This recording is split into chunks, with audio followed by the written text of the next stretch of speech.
Hello, welcome to the first lesson in the Biteycastle Academy FX course. In this video, I'm just going to be covering basically what the article talks about. So if you need any clarification, just read through the article there, and most things that we cover here in the video will be outlined in more detail in the text and the illustration examples. In this video, first of all, we're going to talk about the design and how forgiving Lightning can be. So Lightning can have, different weights, like it's thicker here in the middle, perhaps, and like a kind of a two-legged shape, and then on the next frame we might have something that's very different. We might have just a one bolt rather than a two-legged shape, a bit thicker at the top perhaps, maybe even thicker down the bottom. And so this is why Lightning is so forgiving, because we can go from one frame to the other and do completely different things and it won't look too stupid. Unlike something like ripples, where you need to be extremely careful with the line weight and the consistency of your lines and the widths, ripples can be very unforgiving. You just need to be really careful with that, so you avoid too much line jitter when the scene plays. But Lightning's not like that. You can go crazy with shapes and experiment and have a lot of fun with it, and it'll still look pretty good. So the next thing we want to talk about is timing and how we go from one shape to the next, how many frames should be in a lightning strike. And now bearing in mind we are talking here about lightning strikes, like a bolt of lightning that usually precedes a thunderclap.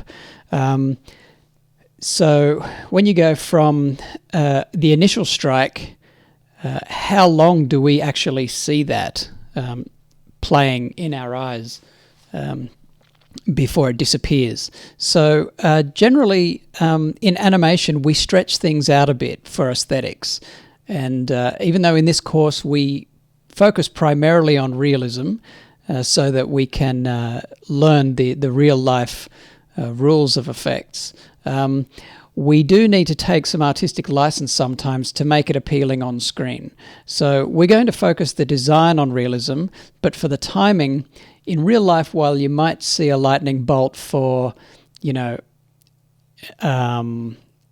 split second, like a really short amount of time, realistically you might see a lightning bolt for about 2 to 3 frames. In animation, we'll stretch that out to make it a little bit more appealing. So we'll have a sequence of, say, up to, 4 to 8 frames. And if you want to go crazy with branching lightning, then you would stretch that out a bit longer. So here I've got the lightning starting on frame 10. I usually like to put a little bit of space at the beginning of a scene so that it doesn't start immediately. Incidentally, when you're uploading your examples to YouTube or to wherever you want to upload them, be sure to put a little bit of space in between from the start of the scene and to when the effect starts, whether that's a lightning strike or a water splash or something. Put a little bit of space at the beginning of the scene so that it doesn't start right away, because when other people play it, they need to be able to kind of get your bearings a little bit visually before things start happening. So back to timing this, I'm going to go, let's see, I'll turn off the youngin skin, 1, 2, 3. I might put a blank frame here. So we've got the initial strike, then it changes shape, and then I'll put maybe 2 blank frames, and then I'm going to put in the next bolt, and that's going to be different again. And notice it's kind of in the same spot. Like all of this is happening, even though the shapes are all different, it's all happening in pretty much the same spot. We don't want to go traveling across the screen or doing anything silly like that, not in this particular case anyway.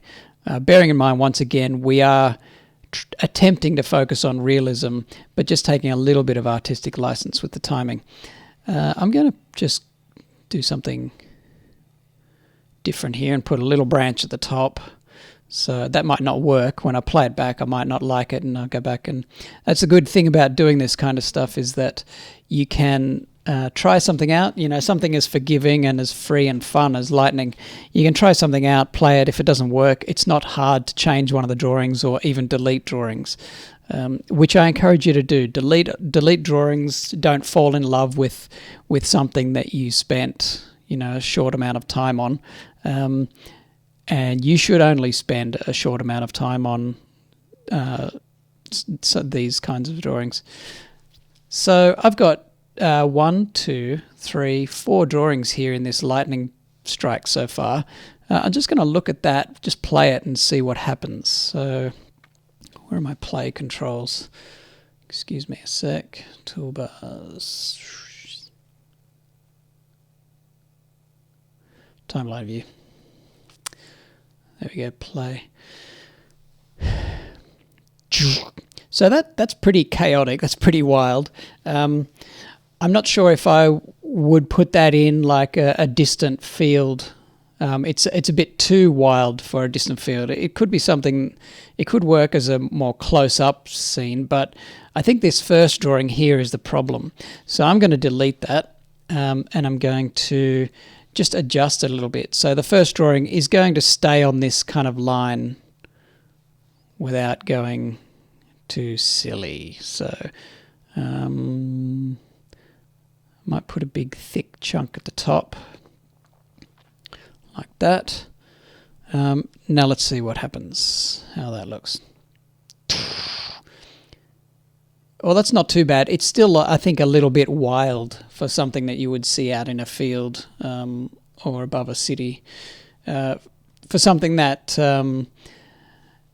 you know, for a realistic kind of lightning strike, you might want to put in shapes that are very close to one another, like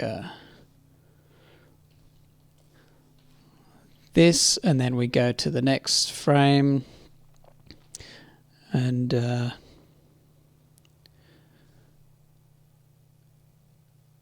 keep it close. And you'll notice that I've got the thickness. Initially the thickness is at the, initially the thickness is at the top here, and then the thickness is downwards.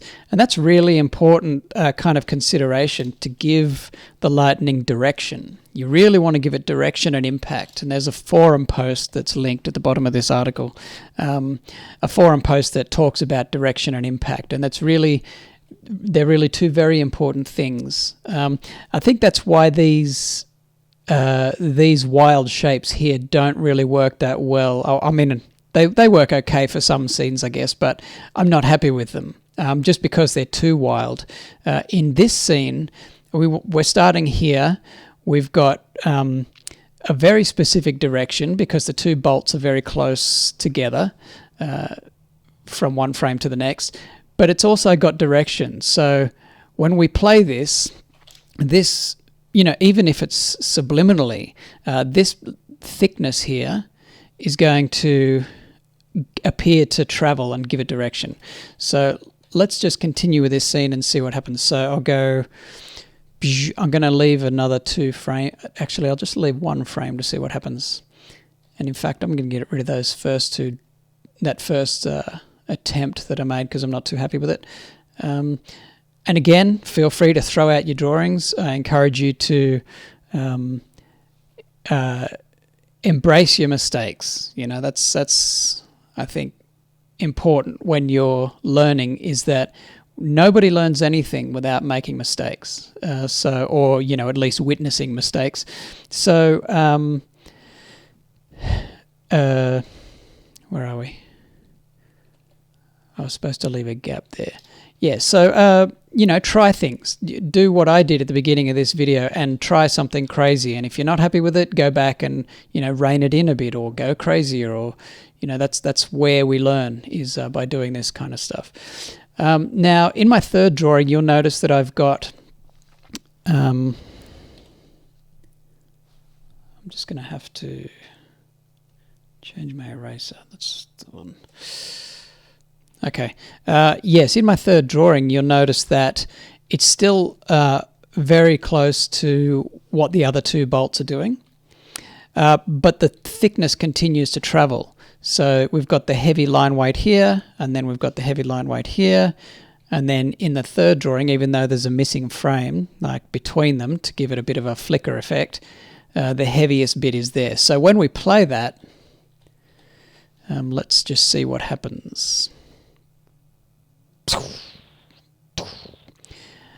And you can see that's much more realistic. That looks like something you might see in real life in a thunderstorm. So the other thing that I mentioned earlier, which I want to explore here now, is stretching this out so it's more aesthetically pleasing. So currently it's kind of a realistic lightning bolt, but I want to maybe give it something that makes it a little bit more theatrical, a little bit more interesting for animation. So I'm going to let's say this, when it hits the ground, it's going to cause a flash. So I'll just put in a flash here. You'll learn later in the course that flashes should all come from a point. So the point here, the arms of this flash, should all be coming away from a point. A bad example of a bad flash is something like that, where all of these seem to be coming from different directions, from different points. That's beside the point. That's a little bit of a kind of different lesson. But yeah, just if you choose to do a flash in your lightning strike, just bear that in mind, that all these little streaks should come from one spot. Of course, there are examples where you would have a flash with different directions, but anyway, let's move on. So let's see what we've got so far. I'm just going to play that. Okay, so something's missing. We go bang, bang, bang, bang, a little bit of a flash, an explosion, but there needs to be some follow through, I think. If we're going to go down the theatrical route, there needs to be some follow through. So I'm going to continue this up, and then I'm going to bring on the bolt again. Actually, I might give it 4 blank frames, and then I'm going to bring on the bolt again. So, and I'm going to bring it on thick. And for those new to effects, you got to make the noises as you draw, because if you don't make the noises, it's not as good. All right. No, that's going too silly. I'll make this simple.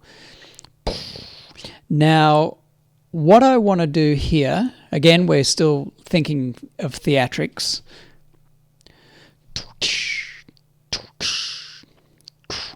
I'm going to make this bolt thin out and fragment over the next 2 frames. And this will give it a kind of, we've all seen it in real life where a lightning bolt appears and we look at it and it's fragmenting. It's like turning into lots of little pieces before it disappears. And that's kind of something interesting we could add to our scenes to make it, to give it some theatrics, some impressiveness. Okay, so we've gone from a thick bolt to a thin bolt, and now I'm going to just put in fragments. So just pull back the onion skin a bit here.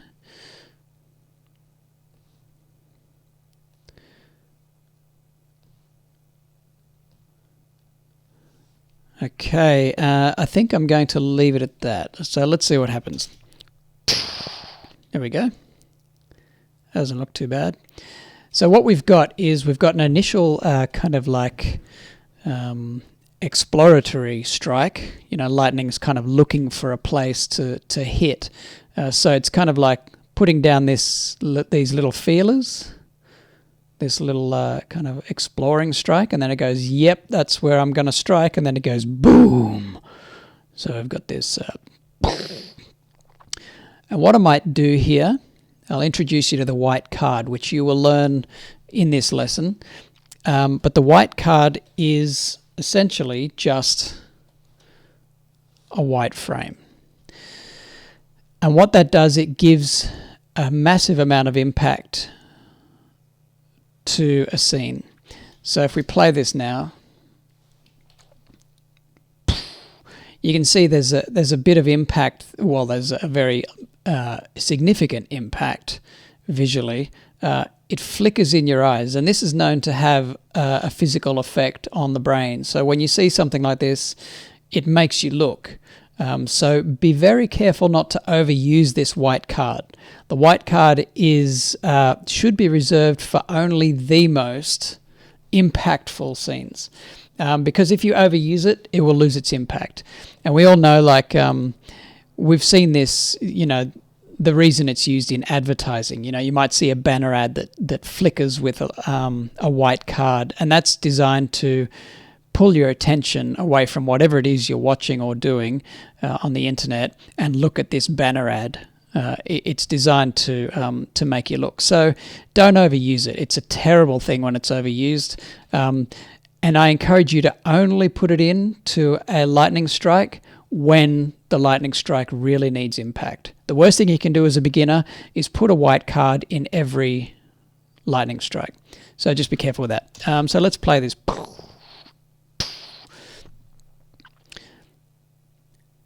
Okay, so I think this is it's a cross between something that could be realistic and a little bit of theatrics as well. So that wraps up this timing section. And now let's just move on to the treatment section. And the treatment is just giving this the digital treatments or the filters or the colors or whatever we want to make it look like lightning. So if I go into render view here, and we can see this is how the scene's going to look when I render it.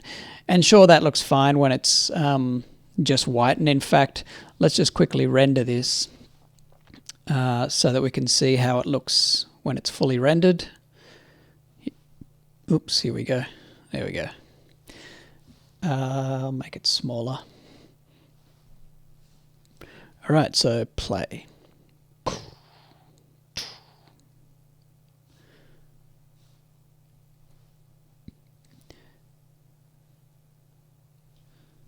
I'm having a bit of trouble fitting this window into the screen capture, but yeah. So at the moment, it just looks like it looks like 2D lightning animation. It just looks like white paint, really. It doesn't really look like lightning. So let's look at the effects that we can give this. Now, I'm using Harmony Premium here. This is a Toon Boom program. If you're using Flash, very little will be different. So, I mean, of course, except in the way that you apply these effects, but I'm going to apply these effects the way that we do in Toon Boom. So if you're using Flash, you'll need to apply your effects on a movie clip, probably with filters. So I'm going to go to the Filters tab. Let me just open that. And I'm going to bring in the glow effect. Okay, so there are a couple of things I'll explain about the treatment and what a glow is doing. First. So I'll put the glow aside. Actually, I'll just delete the glow. Now I'm going to plug this lightning in twice. And really all that is doing is creating two instances of this lightning. The other way to do this is to go, in your timeline,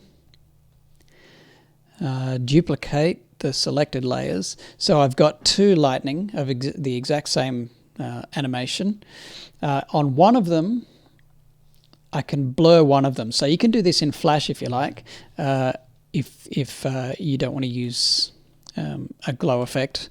But I've basically got two lightnings now. They both do exactly the same thing, but one of them I'm going to blur it, blur Gaussian, and I'll just turn up that blur so we see the effect. Blurriness 8. Oh, that's not blurry enough. Oh, yeah, it is. Let's go 12. So I'm blurring this with a value of 12. So what you can see is I hide one of them. One of our lightning strikes is just blurred, and as we go through the scene, you can see that each of these is blurred. So when we put them both together, we've got what appears to be a glow. Okay, so you can do it that way if you like. You can just create two versions of two instances of your lightning and blur one of them, and that will appear to give it a glow. But the other way to do it is, rather than create, I mean, if you're doing this in Flash, rather than create two instances of the lightning, you create one and then you add a glow to it in a movie clip. So, but in Toon Boom, if we add a glow to our lightning, it doesn't. It applies the blur and the glow to the original artwork. So let me show you what that means. 12. Okay, so this is a white glow, and all it's done is just blurred that lightning. So we want to plug this in twice. If you're using another version of Harmony, like Harmony Essentials or Advanced, or if you're using Animate or Animate Pro, you can do this in the timeline just by duplicating and adding the glow to one of them. Now, the glow is currently set to grey, which is pretty stupid. So I'm going to make the glow blue. Okay, and now if I have the white strike on at the same time, I'll just increase that glow so that it looks a bit better. So now with the white strike and the blue glow behind it, we've got something a little bit, lightning-y. So if we step through the frames, you can see how the glow appears. Oops. Yeah, you can see how the glow appears on each frame. If you need some extra intensity, you can do that in the timeline by just adding more glows. But if you're using Harmony Premium or Animate Pro, you can just drag, plug in the glow itself multiple times. You see, I've got this glow here plugged in 3 times. One thing I just wanted to insert here before we continue is that Toon Boom Harmony Premium has a new feature in the glow, and probably some other filters, I suppose. But one thing I noticed when I was testing this software, I'm so used to plugging in these modules multiple times to increase the intensity that I just went ahead and said that in this video. But there's really now, if you're using the new Harmony suite, which is Harmony Essentials, Advanced, or Premium, you can click in the properties of the glow, and down the bottom you can see we have a new intensity field. So I can pull that up to 3 and that'll intensify. I think I got a feeling that is pretty much doing the same job of just plugging this in multiple times. So if I plug it in if I set that to 3 and we note the intensity of the glow, put it back to 1 and plug it in 3 times, and there it appears fairly similar. So that just saves you plugging in these effects multiple times. Okay, back to the video. So now if we step through the frames, we've got... And this process here, what I've done is exactly the same as what I do in... This is how I do lightning in all my freelance work. So if we go over to the article, and we scroll down to the very bottom, you can see a scene that I did for Dragon Age Legends. And this is just exactly what we've talked about. It's just white paint, and I've plugged in a glow a few times, a greeny blue glow there. So that's useful for that. Right, so be mindful that when you use a glow filter has an additive effect. So it creates a kind of burning brightness, whereas just a blurred effect isn't going to appear quite as brilliant or burning.